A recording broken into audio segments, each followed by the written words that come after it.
Magandang buhay, dito na naman po tayo. Ayan po, magano po tayo ng anong saluyot po dyan, or jute, ganun. Ayan po, masustansya po to. Ito pong ano po natin, ayan. Ito pong gagawin po natin. Ganito lang ang gagawin po natin sa saluyot. Ayan, para may uulamin. Alam nyo naman po, ang buhay sa probinsya. Ganito lang po yan, ang tanggalin po natin yung mga dahon-dahon. Ayan, dahon po yan. Ganun, para ano yan, di ba? Ganito lang naman. Ayan, kasimple. Ayan, ganun lang. O, di ba? Ayan, samahan niyo po ako sa pag-ano yan ng gulay po. O, ganito lang ginagawa ko. Tanggalin po natin yung pinaka-ano yan, dulo. Ayan, yung pinaka-dulo talaga yan. Minsan hindi sinasama.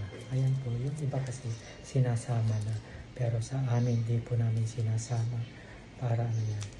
Ganito lang po dyan. Ang ano natin, pag ano ng saluyot. Sa iba, sino pang ano yan, gumagawa. Ayan, siguro ang ano natin, mga magulang. Pero sa atin, kung kaya naman pong gawin, eh di gawin po natin. Ganun lang naman po dyan, diba? Kasimple ang buhay. Ayan, binili ko po ito, ano yan, halagang ano yan, 20 peso. Ayan, 20 peso po yung pinambili po natin kaninang umaga. Ayan, madaling araw po binili ito. Ayan, mahal, pati yung mga gulay mahal, pero ano na naman po yan, minsan dati yung ano yan, talagang ano, 15 peso. Ngayon ano na, talagang nagmahalan ang mga gulay.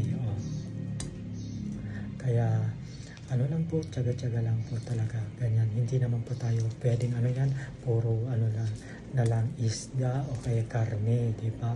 At saka mga frozen. Ayan, kailangan po natin ng mga fresh na mga gulay, di ba? Naman po dyan. At saka ano na lang din po, para may ma-update po ako sa inyo ng ano yan, ginagawa ko po sa ano yan, bahay. O, di ba? Hindi po ano yan, baka sabihin nyo, hindi naman trabaho ng lalaki. Eh, ganun talaga yan eh. Kung gusto mong tumulong, ayan, tutulong ka dahil wala naman tayong ginagawa. Ito gawin po natin. O, diba? Ganun lang. Kasimple. Ayan, magtulungan po sa bahay. Ika nga, ayan, kung sino yung ano yan, available. O, diba? Hindi naman kawalan po dito ang pag-ano yan sa ganitong ano yan. Pag-ano po natin. Ayan, sino bang nakaka-relate dito na ganito yung ginagawa? Yung iba naman ano yung kamay lang po dyan ang ginagawa. O, diba?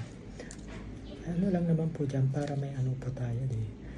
Baka sabihin nila na hindi po tayo nag-uulam. Masarap po ito, masustansya po dito. O, diba?